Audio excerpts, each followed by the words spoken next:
They said it was the biggest real estate disaster our county had seen in 50 years, but nobody on the evening news told you where it really began. The camera crews loved filming the moving trucks lined up for nearly half a mile, one after another rolling through the front gate of Hawthorne Meadows, while families loaded everything they owned into trailers they never expected to rent. By the seventh morning, 83 houses sat dark, silent, and abandoned beneath perfectly trimmed maple trees that no one would ever mow again. Reporters blamed banks, lawyers blamed paperwork, and the former HOA president blamed everyone except herself. I stood across the road with my old leather hat pulled low against the Texas sun, listening to the soft rattle of cicadas and the distant hum of diesel engines as another family drove away. The smell of fresh-cut grass mixed with hot asphalt drifted across the breeze, almost covering the familiar scent of hay from my farm behind me. Almost. A young reporter walked toward me holding a microphone. "Sir," she asked, "did you ever imagine this neighborhood would collapse in less than a week?" I looked past her shoulder at the empty streets where children used to ride bicycles every afternoon. "No," I answered quietly. But I knew exactly when it would start. She waited for me to explain. I never did. Because if you had driven through Hawthorne Meadows just 6 days earlier, you would have seen something completely different. Brand new mailboxes, fresh landscaping, white fences that looked like they belonged in a magazine. The HOA board was smiling for photographs, while a local real estate company handed out balloons and catered barbecue to celebrate what they called the community's greatest expansion.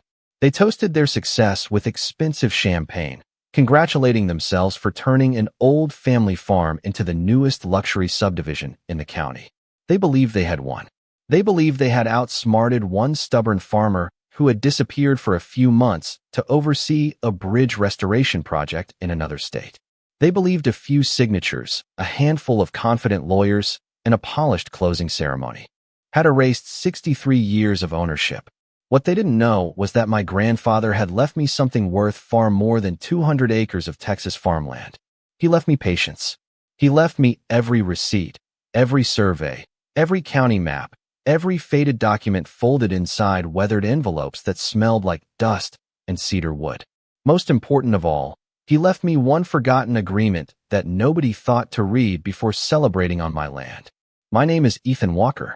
I'm 38 years old, a civil engineer by trade, and the third generation to work Walker Farm. I don't raise my voice when someone lies to me. I don't threaten people when they steal from me. I read. I measure. I wait. Because I learned a long time ago that the strongest foundation isn't poured from concrete. It's built from facts. And 6 days before every member of that HOA lost their home, I turned off my truck, stepped onto my family's property, and found a weathered wooden sign planted beside my grandfather's old barn. 3 words were painted across it in bright, white letters. Sold by HOA. I smiled before anyone else understood why. The first thing I noticed was not the sign. It was the silence. Walker Farm had never been a quiet place. Even before sunrise, there was always the gentle creak of windmill blades, the distant call of cattle, and the steady splash of water flowing through the narrow drainage channel my grandfather had dug with his own hands more than 60 years ago. That morning, every familiar sound had been replaced by the grinding rumble of bulldozers and the sharp beeping of construction equipment backing across ground that had once grown hay. The air smelled like fresh lumber, diesel fuel, and crushed limestone instead of cedar, wild grass, and damp earth after a cool Texas night. I stood beside my truck without saying a word, letting the scene settle in. My grandfather, Samuel Walker, bought this farm in 1961 with money he earned fixing tractors across 3 counties. He believed land was something you borrowed from the next generation instead of something you owned forever. Every fence post had a reason. Every oak tree stayed because he said shade was worth more than another acre of pasture. He kept handwritten notebooks documenting rainfall, soil conditions, and every improvement made to the property. When he passed away 3 years earlier, those notebooks came to me along with 212 acres, a weathered farmhouse, an aging red barn, and responsibilities far heavier than any deed could describe. I never planned to sell a single inch. My work as a civil engineer often kept me traveling across Texas inspecting bridges, drainage systems, and flood control projects. But no matter where I went, Walker Farm remained home. I paid every property tax on time. I maintained insurance. My neighbor, Walter Benson, checked the livestock whenever I was away for more than a few days. Nothing about the property had ever been abandoned. Yet someone had convinced an entire community that it belonged to them now. A white luxury sport utility vehicle rolled slowly across what used to be my eastern pasture before stopping beside me. Victoria Hawthorne stepped out wearing pressed white slacks that somehow stayed spotless despite the construction dust swirling around her polished shoes. Expensive perfume drifted through the warm morning air, mixing awkwardly with the smell of wet concrete. Her smile looked rehearsed, the kind that belonged on campaign posters instead of conversations. "Mr. Walker," she said as though greeting an old friend. "I was hoping you would stop by, so we could explain everything professionally." I looked past her toward workers unloading stacks of lumber exactly where my grandfather had planted pecan trees decades earlier. "Professionally?" I asked. She nodded confidently. "Your property was legally transferred during the development process. The county records are very clear. Hawthorne Meadows officially owns this land now. You should really speak with our attorneys before making this any more difficult." I studied her face for a long moment, searching for even the smallest hint that she understood what she had actually done. There was none. Behind her, a photographer arranged members of the Homeowners Association board into neat rows beneath a banner celebrating the newest phase of the subdivision. They laughed as someone handed out sparkling cider in plastic glasses. A drone buzzed overhead, recording their celebration from the sky. Victoria followed my eyes and smiled even wider. "Progress," she said proudly. "Sometimes old things simply have to make room for better ones."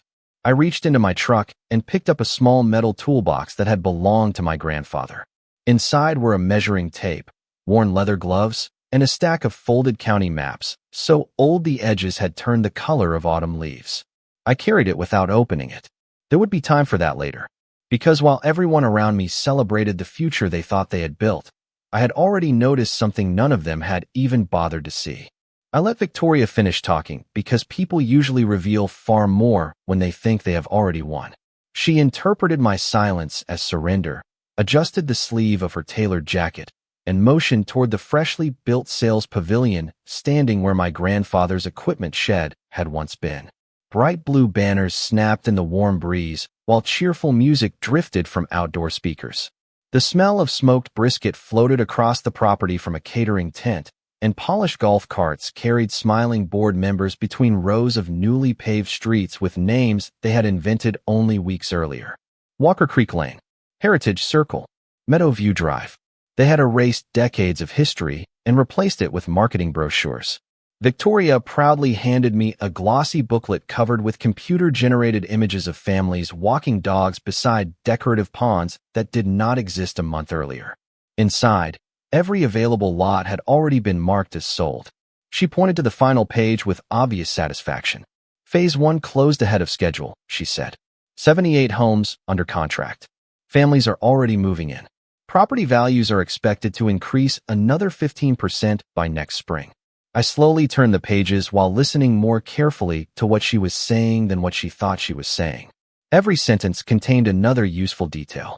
Every proud announcement revealed another signature, another transaction, another company involved. A title agency, 2 lending institutions, a regional developer, 3 separate utility contractors. She believed she was impressing me. Instead, she was quietly introducing every domino that would eventually fall. One of the board members walked over carrying a paper plate stacked with barbecue and smiled as though we were neighbors sharing a weekend picnic. "No hard feelings, Ethan," he said. "This old farm was not producing much anyway. Now hundreds of families get to enjoy it. That is progress." I looked behind him at children running across brand new sod, while sprinklers hissed in perfect rhythm beneath the afternoon sun. The water glittered as it crossed the air, and for just a second I noticed something else. Every sprinkler line angled toward the same drainage ditch my grandfather had built decades ago. I said nothing. Another board member proudly explained how engineers had praised the existing drainage system because it saved the developer hundreds of thousands of dollars in excavation costs. Victoria interrupted with a laugh. "Your grandfather actually did us a favor all those years ago." She meant it as a compliment. I heard it as confirmation. Before leaving, she placed a thick folder into my hands. "These are copies of the public filings. Everything has been recorded with the county. I want you to see that we followed the law." The folder felt heavier than it should have. Fresh printer ink mixed with the faint smell of expensive paper. I thanked her politely, surprising everyone standing nearby. One of the construction supervisors even nodded at me with sympathy, probably expecting an angry confrontation that never came. Instead, I walked back to my truck, opened the passenger door, and laid the folder beside my grandfather's old toolbox. The contrast made me smile. One contained documents printed less than a month earlier. The other held maps, surveys, and handwritten notes older than most of the people celebrating behind me. As I started the engine, I glanced once more toward the subdivision entrance where workers were installing an enormous stone monument with polished bronze letters welcoming residents to their new community. They believed that monument marked the beginning of something permanent. I already knew it marked the exact spot where their problems truly began. I drove straight to the county courthouse instead of home because emotions have a way of clouding details, and details were the only thing that mattered now. The courthouse sat exactly where it had for generations, its limestone walls glowing beneath the late afternoon sun, while the old clock tower echoed each passing hour across the square. Inside, the building smelled like aging paper, polished wood, and the faint scent of coffee drifting from a clerk's desk near the records office. I carried Victoria's folder under one arm and my grandfather's toolbox under the other. One represented confidence built over a few weeks. The other represented patience collected over 6 decades. The young clerk behind the public records counter smiled politely as I requested copies of every filing connected to Hawthorne Meadows. She typed quietly, her keyboard clicking through the otherwise peaceful room. After several minutes, she slid a stack of documents across the counter. Deeds, surveys, development permits, utility applications, easement references, financing disclosures. Everything appeared perfectly organized. If someone looked only at those pages, they would believe the entire project had been completed without a single mistake. I spent the next several hours reading every line without rushing. Outside, daylight slowly faded into the orange glow of evening, while fluorescent lights hummed softly above the reading tables. People came and went around me, but I barely noticed. Civil engineering teaches you something most people never learn. Major failures almost never begin with dramatic mistakes. They begin with one overlooked measurement, one unchecked assumption, one sentence everyone assumes someone else already verified. Around 7 o'clock, my phone rang. Walter Benson wanted to know if I was coming back to the farm. I told him not yet. He hesitated before speaking again. "More moving trucks showed up this afternoon," he said quietly. "Looks like families are settling in fast." I thanked him and hung up without another word. That news confirmed exactly what I needed. The more complete the development became, the larger the chain of responsibility would grow. Closing documents had been signed. Mortgage funds had already been released. Utility companies were connecting services. Insurance policies were active. Every new homeowner unknowingly added another piece to a structure built on assumptions instead of certainty. The following morning, I met with an attorney recommended by a business colleague from Dallas. He reviewed the paperwork for nearly 2 hours before removing his glasses and leaning back in his chair. "On the surface," he admitted, "this looks extremely difficult. Everything appears to have been processed correctly." He expected disappointment. Instead, I nodded. "I am not asking what appears correct," I replied. "I am asking what has not been verified." He studied me for a long moment before smiling slightly. "That is an unusual question." Maybe it was. My grandfather used to tell me that people become dangerous when they stop asking questions because confidence is often mistaken for proof. Before leaving, I asked the attorney not to contact anyone yet.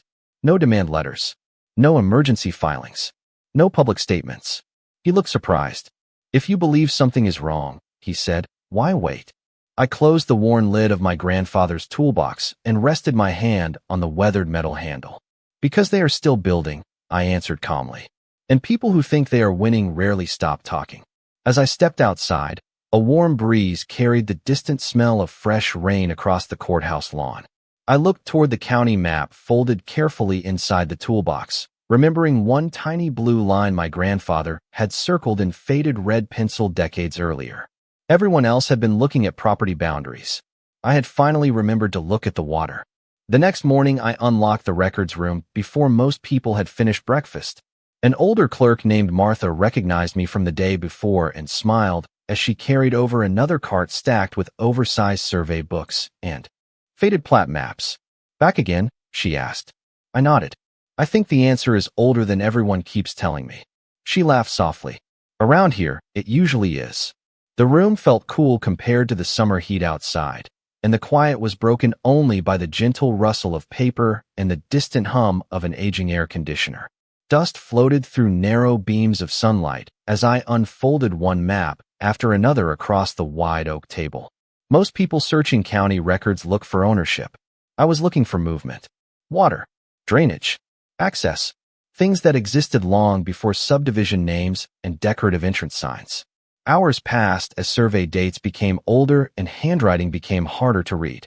Finally, I reached a leather-bound volume labeled 1961. Inside, folded between engineering drawings, was the same county flood control map my grandfather had circled with a dull red pencil decades earlier. The paper had yellowed with age, but the blue drainage line remained perfectly visible. I carefully traced it with my finger from the northern creek through Walker Farm and directly beneath the entire Hawthorne Meadows subdivision. My heartbeat slowed instead of speeding up. Excitement makes people careless. Certainty makes them patient. Attached behind the map was something I had never seen before.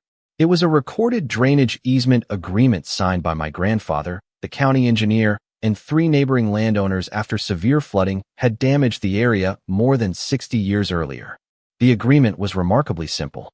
Walker Farm permanently retained ownership and maintenance authority over the primary drainage corridor, serving every parcel connected to the watershed. No permanent construction, grading alteration, or utility relocation affecting that corridor could occur without written authorization from the recorded owner or lawful successor. I read the paragraph 3 times to make sure I was not imagining it. Then I opened the modern development plans from Victoria's folder and compared them side by side. Decorative ponds, underground storm pipes, retention basins, irrigation mains, electrical conduits, and even the subdivision entrance road all depended on that same protected corridor. Someone had copied the engineering data. Someone had used the existing system. But no one had obtained the required authorization. Martha noticed the expression on my face and quietly walked over. "Did you find something?" she asked. I turned the map toward her without saying a word. She adjusted her reading glasses, studied the signatures, then looked back at the newer plans. "Well," she whispered after several seconds, "that is significant." I asked for certified copies of every related document, including the original recordings, engineering exhibits, and maintenance agreements. She disappeared into the archive and returned carrying a thick envelope sealed with the official county certification stamp.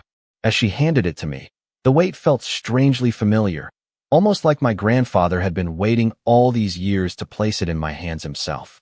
I walked outside into the bright Texas sunlight where the smell of warm cedar drifted across the courthouse lawn after a brief morning shower. For the first time since returning home, I looked toward Hawthorne Meadows without feeling anger. I felt something much more useful. I finally understood why my grandfather never allowed anyone to fill that narrow drainage channel, no matter how inconvenient it seemed. He had not just protected our farm. Without realizing it, he had protected the future of every piece of land surrounding it. And the people celebrating their success had unknowingly built their entire neighborhood on an agreement they had never bothered to read. I did not file a lawsuit that afternoon. I did not call the local newspaper. I did not confront Victoria in front of her board members.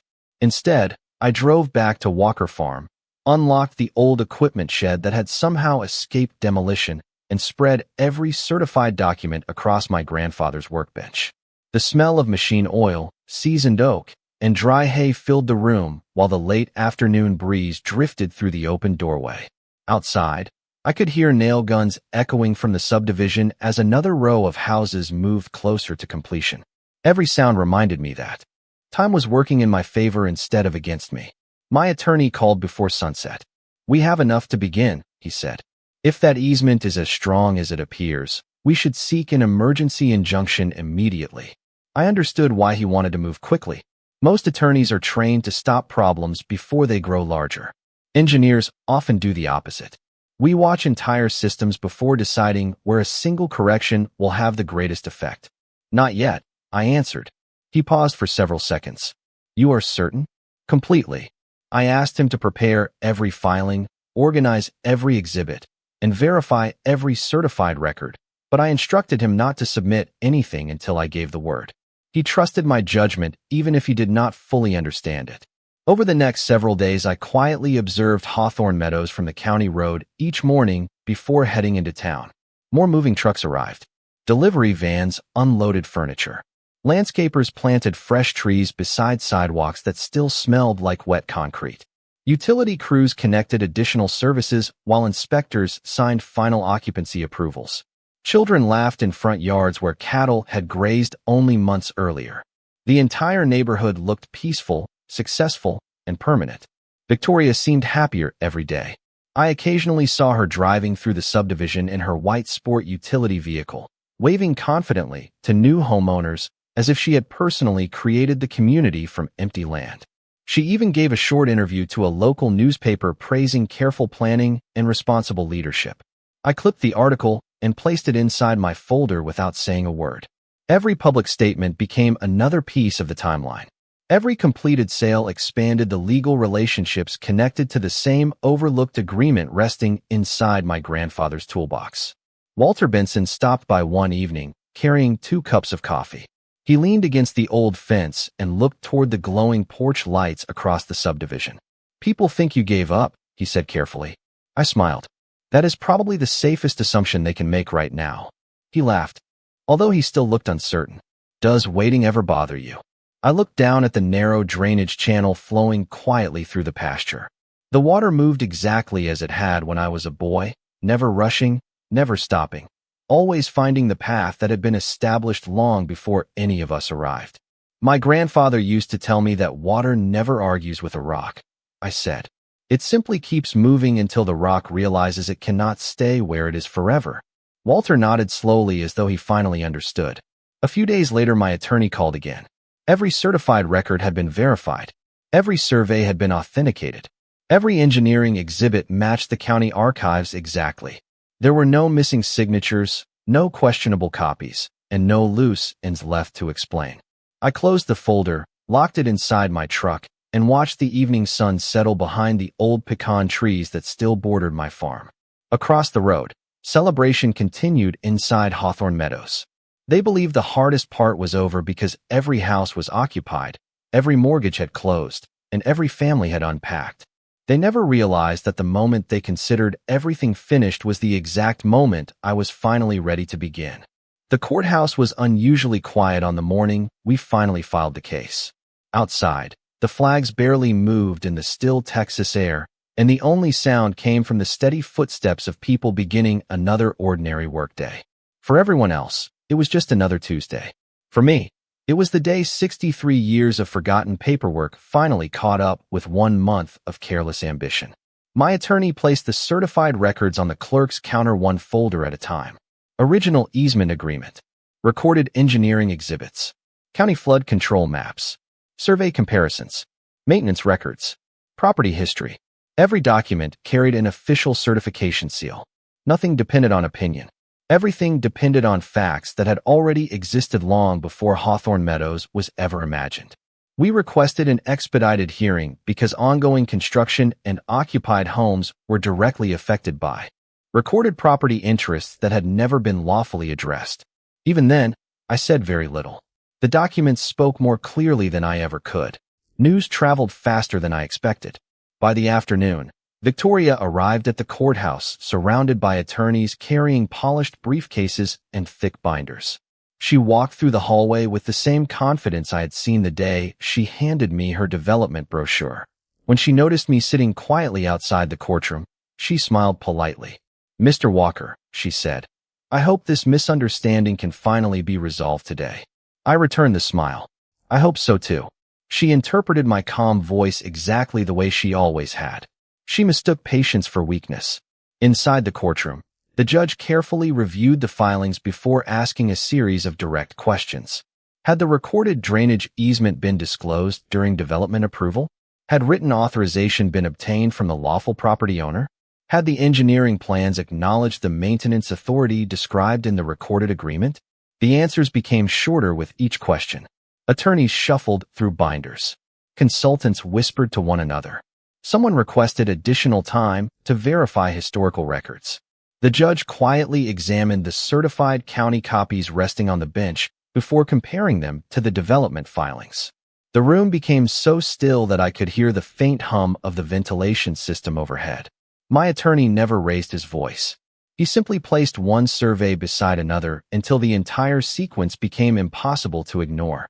The decorative ponds, stormwater system, entrance roadway, underground utility crossings, and primary drainage improvements all depended upon the protected corridor described in the 1961 agreement.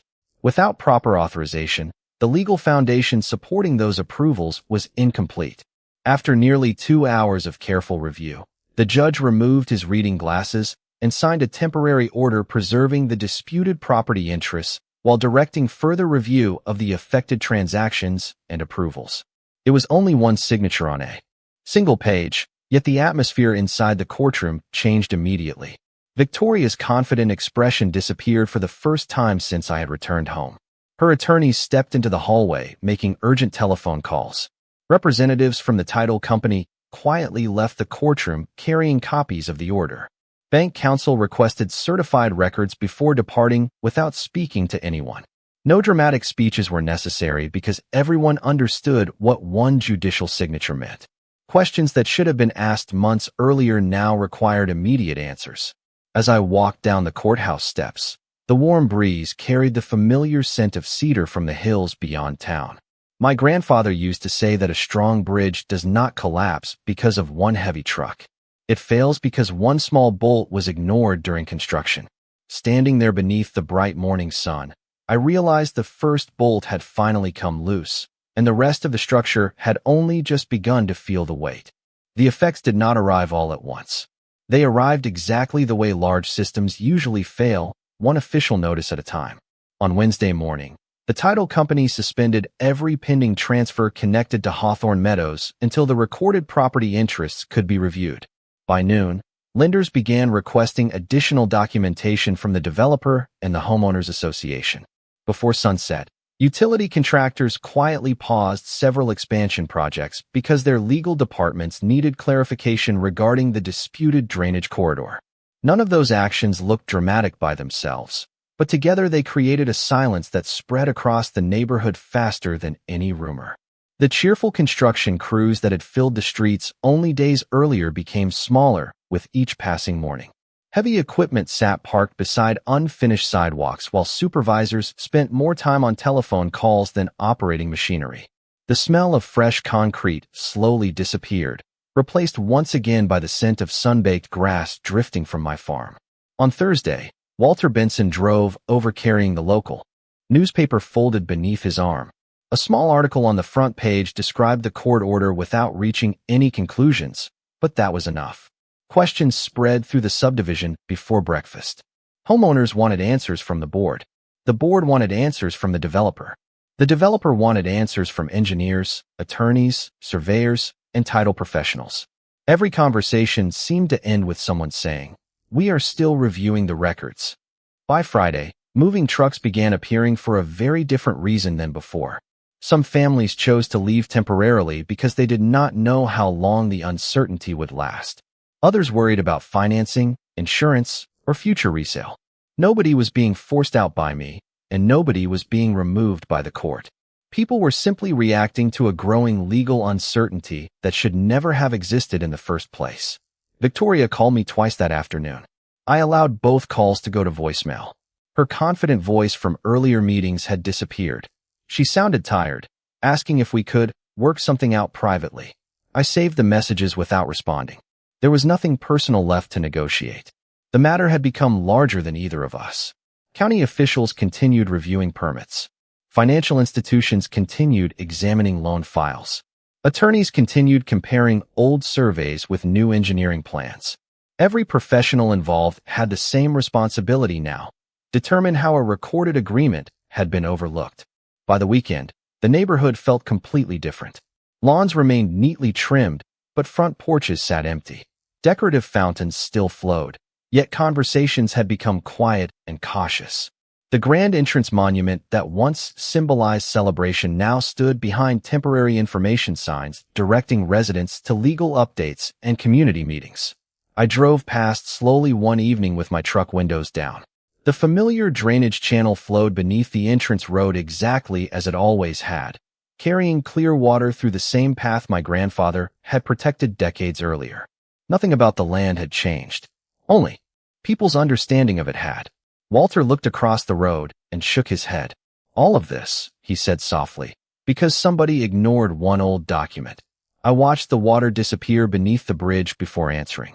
Not because they ignored it, I replied. Because they assumed they did not need to read it. 7 days after the court signed that first order, I found myself standing in the exact same place where the television reporter had first approached me.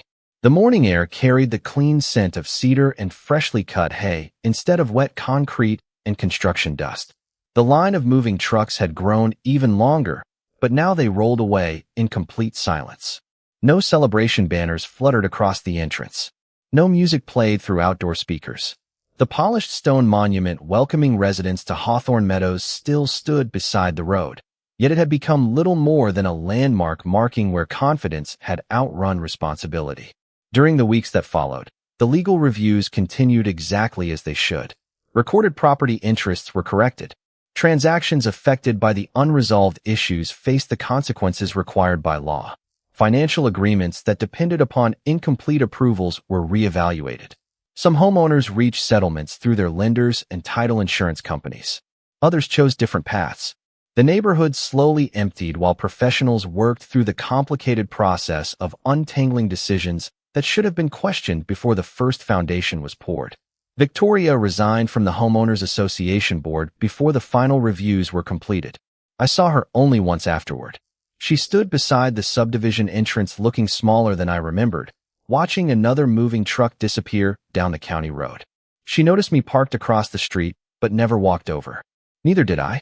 There was nothing left for either of us to say because the truth had already spoken through every survey, every certified record, and every signature placed on those old county documents.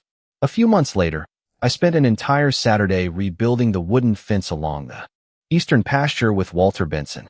The rhythmic sound of hammers striking new cedar posts echoed across the open field, while cattle wandered back through the grass exactly as they had when my grandfather was still alive. We paused around sunset to watch clear water flow through the narrow drainage channel that had quietly outlasted developers, marketing plans, and polished presentations. Walter smiled and shook his head. Your grandfather probably never imagined this little ditch would become the most important piece of land in the county. I smiled back. He always told me that the things keeping a place alive are usually the things nobody notices until they disappear. That evening, I carried his old toolbox back into the farmhouse and placed it on the same shelf where he had always kept it. Inside, the measuring tape, worn gloves, faded county maps, and carefully folded agreements remained exactly as they had before this story ever began. I realized then that my grandfather had never been collecting old papers. He had been preserving responsibility for someone who might one day need it. As darkness settled across Walker Farm, the wind moved gently through the pecan trees, the cattle settled into the pasture, and the familiar sounds of home returned exactly as I remembered them. Across the road, the quiet streets reflected the last orange light of the Texas sky before night finally arrived. People often ask whether I wanted revenge. The honest answer is no. I wanted the truth to be given the same respect that everyone had given assumptions. One survives because it is convenient. The other survives because it is real. My farm was never saved by anger, luck, or louder arguments. It was saved by patience, careful records, and one forgotten agreement that refused to stop maturing simply because someone wished it away. That is the lesson I carried forward from my grandfather, and it remains the strongest foundation I have ever known. Justice is never the loudest voice in the room. It is simply the last one still standing when every fact has finally been heard.